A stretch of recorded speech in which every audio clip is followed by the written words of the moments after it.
In Syria, rebels and Islamist fighters are closing in on the city of Hama, pushing ahead with their assault against government forces. The regime of President Bashar al-Assad vowed to counterattack when the fighters broke out of their enclave in Idlib and took Syria's second-largest city of Aleppo last week.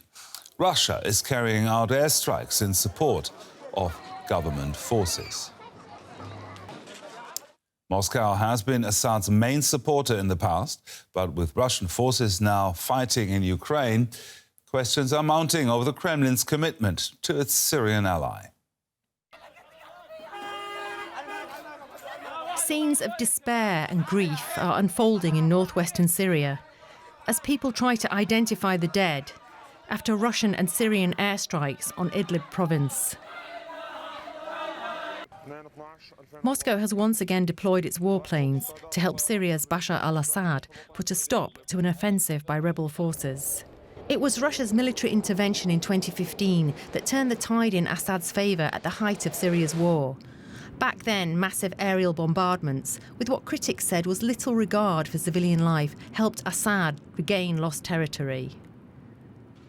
Russia's Vladimir Putin claimed to have boosted his country's standing on the global stage by changing the course of the conflict. Assad was effusive in his thanks.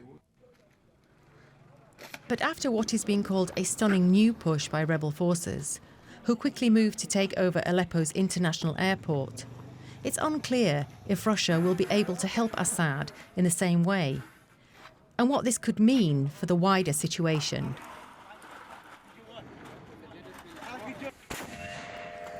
For one thing, Russia is bogged down in Ukraine, in a conflict Putin has shown no signs of being prepared to end since he ordered its full-scale invasion in 2022.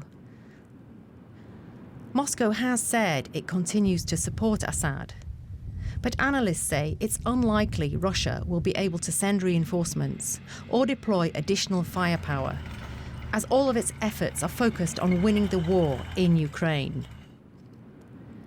Russian troops in Syria are never thought to have amounted to more than 5,000 at any one time. But reports say some were sent back to Ukraine after February 2022, along with a number of warplanes and long-range missiles. The Syrian army, for its part, says it's determined to defeat its opponents. But with questions surrounding Russia's contribution and the constantly shifting geopolitical situation, it's difficult to say when or if it will achieve its aim. And our Russia analyst Konstantin Eggert joins us now from Vilnius. Konstantin, Russia is fighting a war in Ukraine. Can it really help Syrian President Assad stay in power? Well, go ahead. I think it can, but not by much. And a lot will depend on the situation on the ground, on the weapons supplies to the rebels, and a lot of factors which are completely outside of Russia's control. In theory, yes. And in the end, the outcome will be maybe, could be essentially Assad controlling Damascus and the area around it and staying there and claiming his president, and the Russians propping him up. But I do not think what the Russians can do today is that they can provide a kind of push that helped Bashar al-Assad to defeat the uprising as it happened in 2015, 2016. I do not think Putin has resources to pump into Syria to do that. Now, Russia's UN envoy has accused Ukraine of aiding Syrian rebels in their fight against Assad and Russia. Is there anything to that claim? Well, first of all, Russian diplomats are there today to deliver Russian propaganda, not so much do diplomacy, in my personal view. As for this claim, it's completely unsubstantiated. I do not think that, for example, Turkey, who is in very tight control of certain elements of these rebels and definitely has very good communications with them, would have allowed for that, because that would have made this situation much more complicated. And the third question, why and how could Ukraine help the rebels in such circumstances when it is fighting for its life with quite a dearth of military supplies itself? So I'd say this should be taken with a huge pinch of salt, with a huge, I would say, barrel of salt. This is claimed by the Russian UN envoy. Now, we heard in our report there were never more than 5,000 Russian troops stationed in Syria. Do we know how many are there now, and can Russia provide significantly more? Well, no one really knows. At a certain point in time, the Russians claimed that they had 63,000 personnel that have served in Syria. But I think this have served in Syria means that a lot of people went through this rotation. I personally think that 5,000 is probably the right figure, including technicians at the, say, Hama air base near Latakia.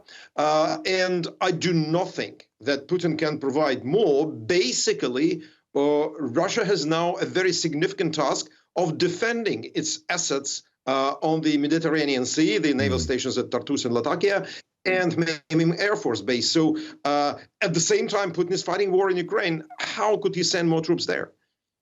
Now, some experts believe that Russia cannot afford to lose Syria as a strategic ally. Why is Syria so important for the Kremlin?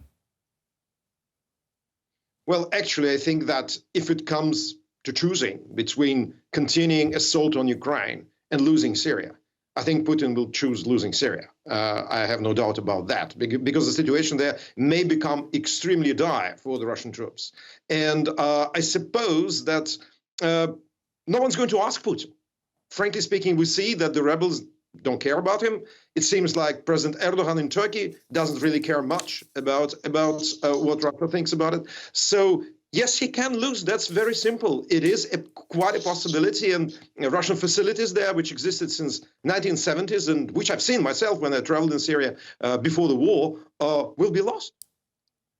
Now, you mentioned Iran and Turkey. What is their role in this conflict in relation to Russia?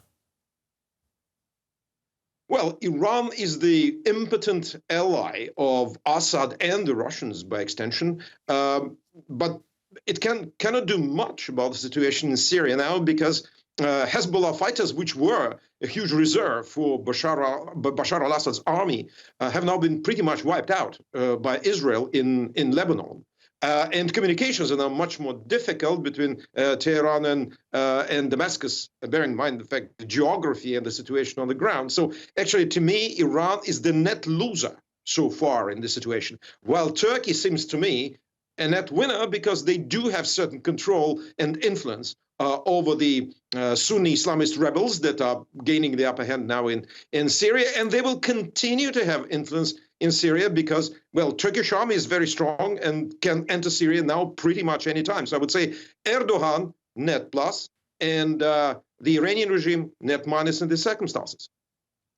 W's Russia analyst Konstantin Egert there. Thank you very much, Konstantin. Thank you.